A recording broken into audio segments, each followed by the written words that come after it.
कपड़े नहीं बदले, लेकिन अपना कलेवर बदल दिया है। आगे आने की जरूरत है। और सबसे बड़ी बात बताना हूँ, हथियार अपने पास रखना सीख लेना। हथियार, ये हथियार 5 बोर वाली, 7 बोर वाली, 12 बोर वाली, 32 बोर वाली, कुछ भी हो, ये रिवॉल्वर एक रखनी साथ में रखने की है। अब चलेगा नहीं। लाइसेंस कौन सा लाइसेंस? हम अपने राष्ट्र को बचाने के लिए तुम्हारा लाइसेंस क्या चाहिए?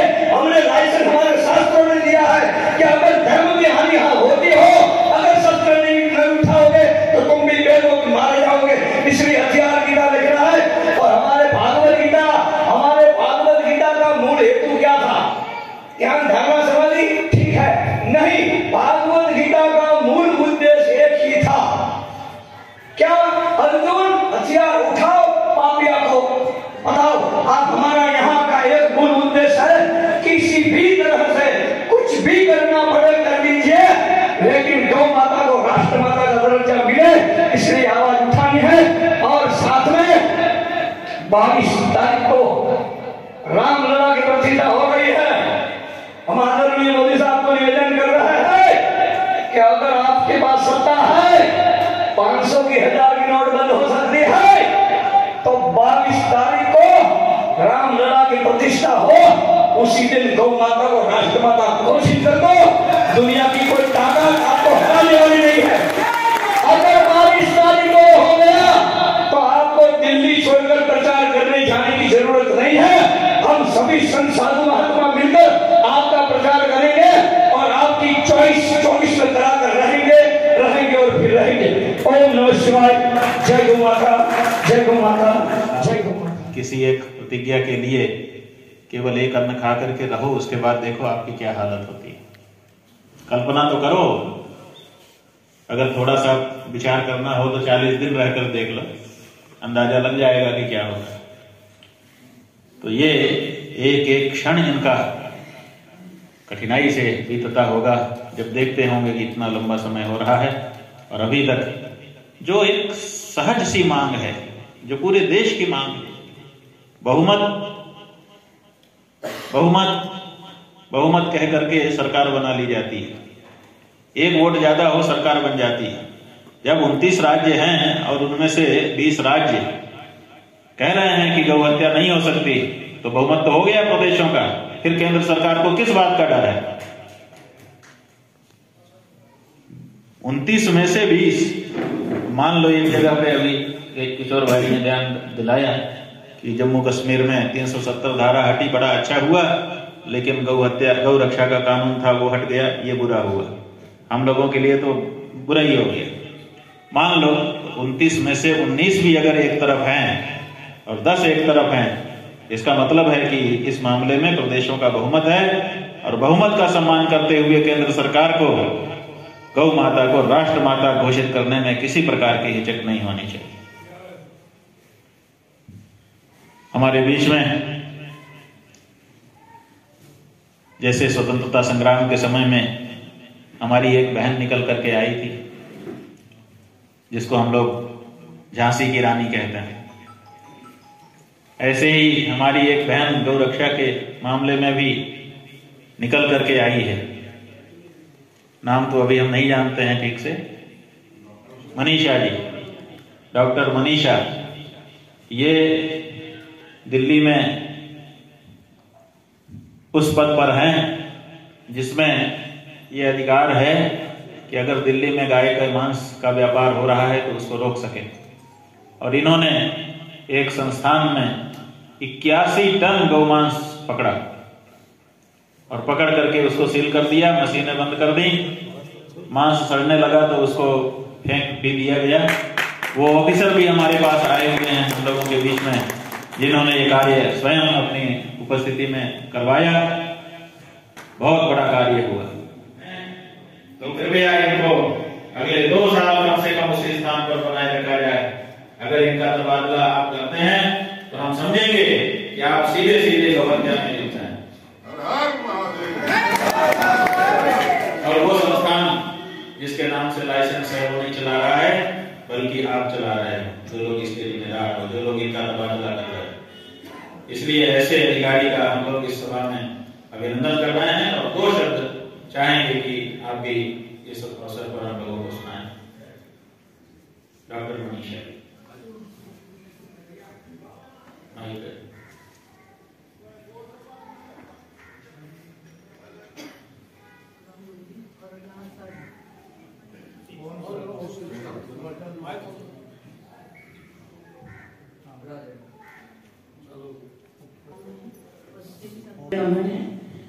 मैं इतना ही कहूँगी, मैं भारत सरकार की गवर्नमेंट सर्वेंट हूँ और मैंने अपना कार्य किया है। दिल्ली में गो हत्या प्रतिबंधित है। इतना ही नहीं, केवल हत्या ही नहीं, बाहर से भी आप नहीं ला सकते हैं। आप काउ मीट को होल्ड भी नहीं कर सकते, ना इम्पोर्ट ना एक्सपोर्ट ना स्टॉक कुछ भी नहीं कर सकते। मैंने तो अपनी ड्यूटी की है एज ए गवर्नमेंट सर्वेंट और मैंने काफी कार्रवाई की। रात भर चल के 2 रात में जगी हूँ और मैंने खुद अपने एक डब्बा मैंने गाड़ी में निकलवा के और मैंने फिरवाया है ताकि ये जो मांस है जो प्रतिबंधित है इस प्रदेश में उसका कोई भी व्यापार न हो पाए। एज ए गवर्नमेंट सर्वेंट मैंने काम किया है, तो मैं चाहूंगी कि एज ए गवर्नमेंट सर्वेंट मुझे और काम करने के लिए सरकार मेरे को प्रोत्साहित भी करे और जो मैं काम करूँ उसे करने दिया जाए।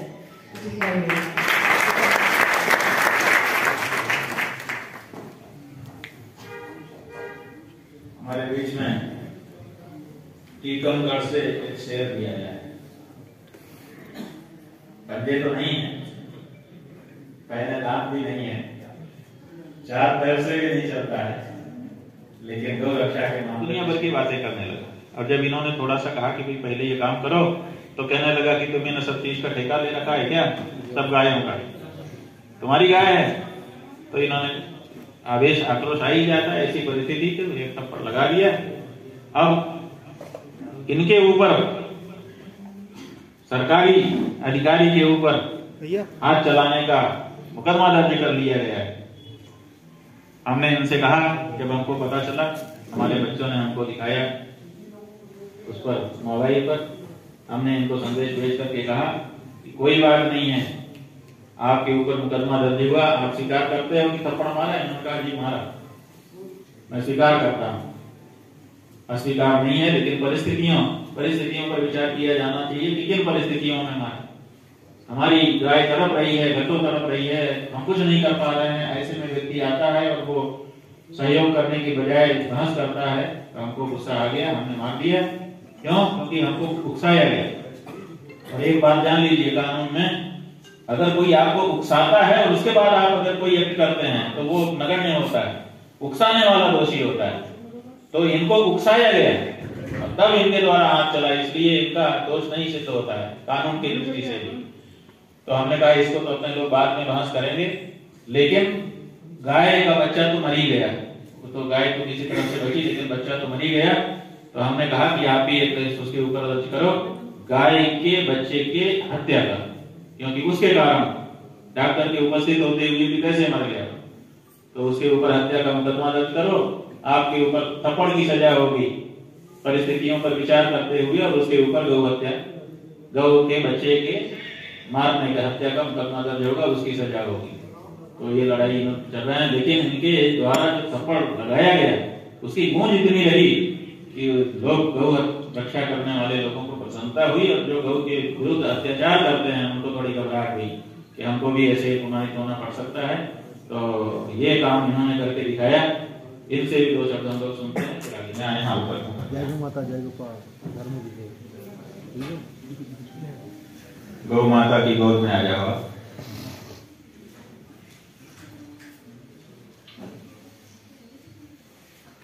बैठ जाओ, सब लोग बैठ जाओ।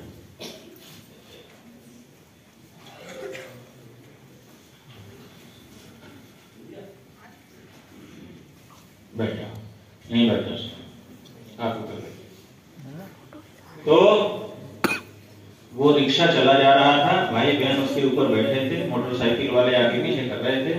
अचानक वो लड़का जो रिक्शे में जा रहा था खड़ा हुआ रिक्शे पर चलते हुए और कूद पड़ा मोटरसाइकिल वाले के ऊपर। मोटरसाइकिल गिर गई, हम लोग भी खड़े हो गए। और जब उससे पूछा गया कि तुमने ऐसा क्यों किया, तो उसने कहा ये लोग हमारी बहन को छेड़ रहे थे, हमसे सहा नहीं गया। तो चलती रिक्शा से कूद गया वो मोटरसाइकिल वालों के ऊपर। सहन नहीं होता, छोटी छोटी कम्बल के कपड़े। हमारे मन में उस भाई के प्रति आज भी इज्जत है।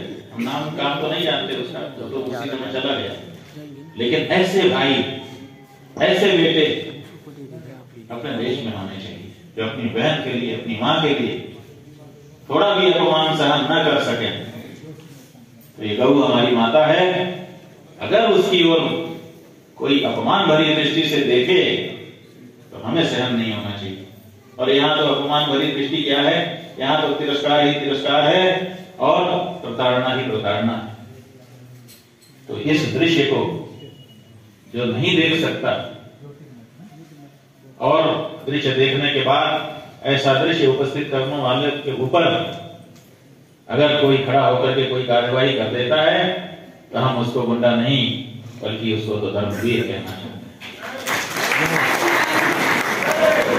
वो हमारा धर्मवीर है और ऐसे ही एक धर्मवीर श्री सतीश शर्मा जी हम लोगों के बीच में हैं। 2 शब्द उनसे हम लोग सुनते हैं सुझाव के कि आगे हम लोगों के इस आंदोलन को किस दिशा में लेकर के जाना है। उसके बाद जिंदगी लगा दी इन सभी के चरणों में कोटि कोटि नमन। मैं पंजाबी एक गल करांगा थोड़े नाल। जेड़ी गऊ कसाई दे हथ पै जे, जेड़ी गऊ कसाई दे हथ पै जे उदा खून भी नहीं ते खल भी नहीं। जिस बाग दा माली बेईमान हो जाए, जिस बाग दा माली बेईमान हो जाए उथे फुल भी नहीं ते फल भी नहीं। जेड़ी कौम चों गैरत गई वो अज भी नहीं ते कल भी नहीं। दोस्तों मैं ये कहना चाहना थानू, जे अपने अंदर 100 करोड़ देश में हिंदू है, पर मुझे नहीं लगता एक दिन के लिए भी अगर उनके अंदर गैरत जाग जाए तो उसी क्षण देश में गौ हत्या बंद हो जाएगी, गौ माता राष्ट्र माता की गद्दी पे विराजमान हो जाएगी और किसी की ताकत नहीं कोई गौ माता को तिरछी नजर से देख ले। जैसे हमारे जगत गुरु शंकराचार्य जी प्राण प्रतिष्ठा कैसे करेगा वो, तो ये बड़े शर्म की बात है हमारे लिए। अगर वो प्रायश्चित कर लेगा, अब भी वो प्रायश्चित कर ले, गौ माता को राष्ट्र माता की गद्दी पर बैठा दे, फिर वो अधिकारी बन सकता है वो रामलला की प्राण प्रतिष्ठा में। तो ऐसा मेरा विचार है, सभी अपने सारे काम छोड़ करके अपनी आवाज अयोध्या के चारों तरफ ऐसा एक माहौल पैदा होना चाहिए, साधु संतों में, ऋषि मुनियों में, ब्राह्मणों की भी एकता हो जानी चाहिए। वो कोई पूजा ना करवाए जब तक वो माता राष्ट्र माता की गद्दी पर ना बैठे। इतना मैं आप सभी से विनती करना चाहता हूँ। सभी लोग जो रोड पे लड़ नहीं सकते वो अपनी आवाज शब्द बाणों के साथ वो वहां पर प्रहार करें और गौ माता को राष्ट्र माता की गद्दी पर बिठाएं। जय गौ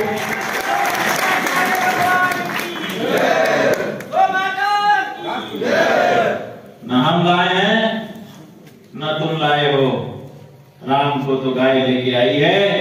इसीलिए राम को अयोध्या में प्रतिष्ठित करने से पहले गौ माता को राष्ट्र माता के रूप में प्रतिष्ठित करो।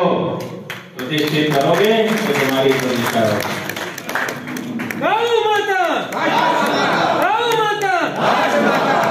हमारे बीच में सर्वदलीय गौ रक्षा महाअभियान समिति के राष्ट्रीय महामंत्री श्री हमारे वेदों के द्वारा, शास्त्रों के द्वारा जिस वाणी का उद्घोष किया गया है उस वाणी की प्रतिष्ठा को बचाए रखना चाहने वाले लोग हैं और इसीलिए ये आंदोलन कर रहे हैं। यह आंदोलन किसी ट्रक ड्राइवर के आंदोलन से तुलना के योग्य किसी हालत में नहीं हो सकता है। ये महापुरुषों का आंदोलन है, संतों का आंदोलन है, पवित्र हृदय वाले लोगों का आंदोलन है, सात्विक लोगों का आंदोलन है और इसीलिए सरकारों को इसको अलग नजरिए से देखना चाहिए और उसी अनुसार व्यवहार करना चाहिए। हरे कृष्ण। ओम मेघानाद घटा घटा घट घटा घाटा घट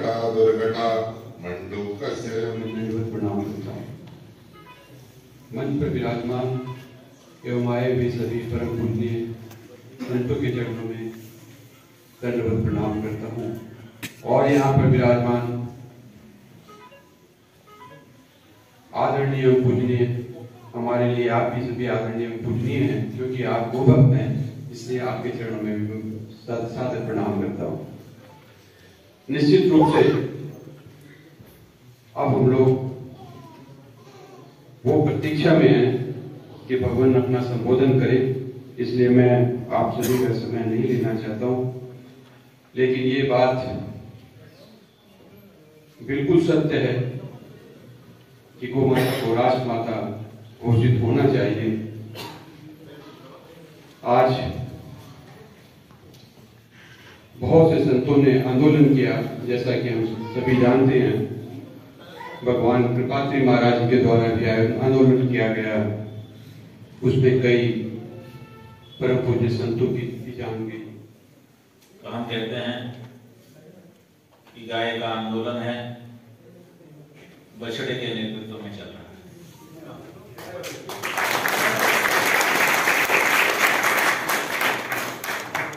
ये जो यहाँ पर केंद्र में गौ माता खड़ी है, जिनके लिए हम लोग ये आंदोलन चला रहे हैं, गौ माता राष्ट्र माता प्रतिष्ठा आंदोलन। आप देखिए वहीं एक छोटा सा बछड़ा है और वो गाय के प्रति उन्मुख है। उसी बछड़े के नेतृत्व में ये आंदोलन चल रहा है। अब सवाल ये है कि हम में से कौन ये महसूस करता है कि हम भी गौ माता के बछड़े हैं, एक बछिया है। तो जो ये फीलिंग अपने मन में रखता है, महसूस करता है, अनुभूति है, समझो उसी के नेतृत्व में ये आंदोलन चल रहा है। इसीलिए ये स्वतः स्फूर्त आंदोलन है, ये किसी की जेब का आंदोलन नहीं है, किसी के झोले का आंदोलन नहीं है और किसी के कार्यालय का आंदोलन नहीं है। कोटि कोटि प्रणाम। बोली वृंदावन बिहारी लाल की जय, यमुना मैया की जय, पूज्य श्री शंकराचार्य भगवान की जय, जय जय श्री राधे। हम सबका बड़ा सौभाग्य है कि आज ऐसे दिव्य विभूतियों के चरणों में बैठने का हम सबको अवसर मिला और ऐसे महान विभूतियों के मार्गदर्शन में चलने का हम सबको परम सौभाग्य प्राप्त हो रहा है। पूज्य शंकराचार्य भगवान अपने आप में ही ये सब कुछ है, अपने आप में ही ये सरकार है, अपने आप में ही ये भगवान है। हम पतितों के लिए हम लोग भगवान को किस तरह से देखा, किस तरह से जाना, पर श्री आद्य शंकराचार्य परंपरा में जितने भी ऐसी विभूतियों का हम लोगों ने दर्शन किया, इसी स्थान पर पूज्य गुरुदेव भगवान जब आए थे पिछली बार, तो उनका भी दर्शन लाभ करने का सौभाग्य मिला और आज आपका इस स्वरूप में दर्शन करने का परम लाभ ये दास को प्रथम बार हो रहा है। हम सब स्वामी श्री कृपात्री जी महाराज जी के एक वाक्य मैंने किसी महान संत से सुना, वो जरा सा वाक्य है, वो सुन लेते हैं। जब स्वामी श्री कृपात्री जी महाराज गौ हत्या के लिए आंदोलन किए और उस समय की वर्तमान सरकार ने गोलियां चलवाई, तो स्वामी श्री कृपात्री जी को भी एक गोली छू करके निकली थी, ऐसा महापुरुषों से हमने सुना। कुछ दिन पूज्य स्वामी जी जेल में भी रह करके चला और पतवार जो थी दोनों हाथों से चला रहा था। वो बीच भंवर में दुर्भाग्य देखिए कि नाव भंवर में फंस गई और नाव बिल्कुल डूबने की स्थिति आई। यात्री चिल्लाने लगे, खूब वहां पर शोर शराबा हुआ। बहुत कोशिश की केवट ने बचाने की कि नाव को बचा ले, पर नहीं बच पाई और अंत में केवट ने दोनों पतवार फेंकी और अपनी जान की, अब उसको पता चल गया कि अब ये तो डूब ही जाएगी, तो केवट अपनी जान बचाने के लिए नदी में कूद गया, पतवार फेंका और कूद गया। दुर्भाग्य देखिए कि वो यात्री भी डूब गए और वो केवट अपनी जान बचाने के लिए भागा, वो भी बचा ही नहीं, फिर सारे मारे गए। जब सारे मारे गए तो सब लोग यमपुरी पहुंचे। यमराज जी ने कहा, भाई कैसे आए कैसे आए? सबने बताया कि हम नाव में बैठे थे, हम डूब गए। चलो आप तो नाव में बैठे थे और गंगा में आप डूबे हैं, गंगा में वो वाक्य था, तो आप सब बैकुंठ जाइए, लेकिन जो केवट है ना, इसको नरक ले जाना पड़ेगा। तो केवट बोला, प्रभु ये तो बड़ा अन्याय हो गया, हम भी तो गंगा में डूबे हैं, हम थोड़ी बाहर डूबे हैं कहीं। ये यात्रियों को आपने सबको भेज दिया, भगवान के धाम गंगा में मरे हैं तो तरेंगे ना, तो सब, और हमें आप कह रहे हैं कि नरक जाओगे। बोले हाँ, तुम केवट हो ना, तुम केवट इसलिए हो कि तुम्हारे ही कंधों पर उन यात्रियों की जिम्मेदारी थी, और जिम्मेदारी थी तो तुम अपनी जिम्मेदारी आखिरी दम तक क्यों नहीं निभाए? तुमने चाबुक फेंक क्यों दिया, पतवार फेंक क्यों दी? यदि तुम वो लिए रहते और लिए लिए डूबते, तुम कोशिश करते करते डूबते तो तुम भी वैकुंठ जाते, पर तुमने बीच में क्या किया? कोशिश ही करना छोड़ दी। तो स्वामी श्री करपात्री जी ने कहा कि यदि मैं थक गया, मुझे गोली लग गई, मुझे जेल हुआ, और यदि मैं अब नहीं करूंगा तो भगवान जब ये सवाल पूछेंगे कि क्यों आपने कोशिश नहीं की, तो मैं उस केवट की तरह नहीं हूं जो पतवार फेंक के भाग जाऊं। मैं आखिरी सांस तक गौ माता के लिए लड़ता हूं। मैं तब तक लड़ूंगा, और हारता वही है जो कोशिश करनी छोड़ देता है।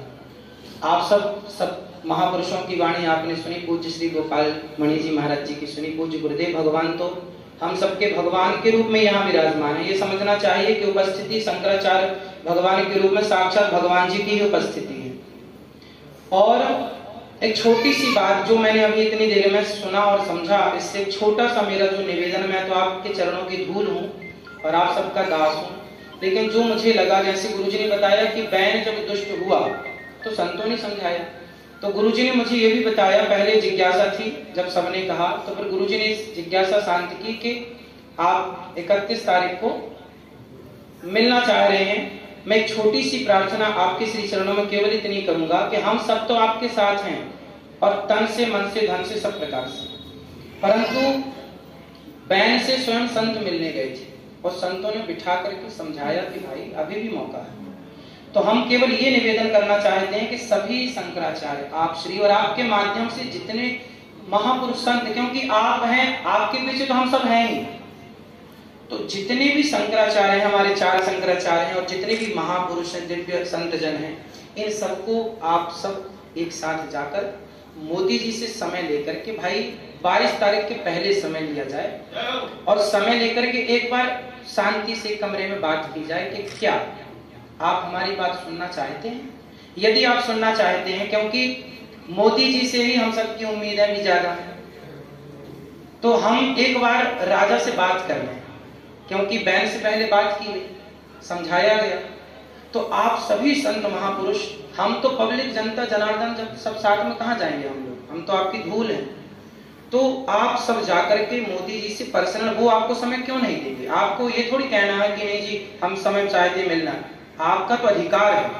अपने अधिकार का प्रयोग करके चारों शंकराचार्य जाएं, और जितने भी और भी महापुरुष हैं हमारे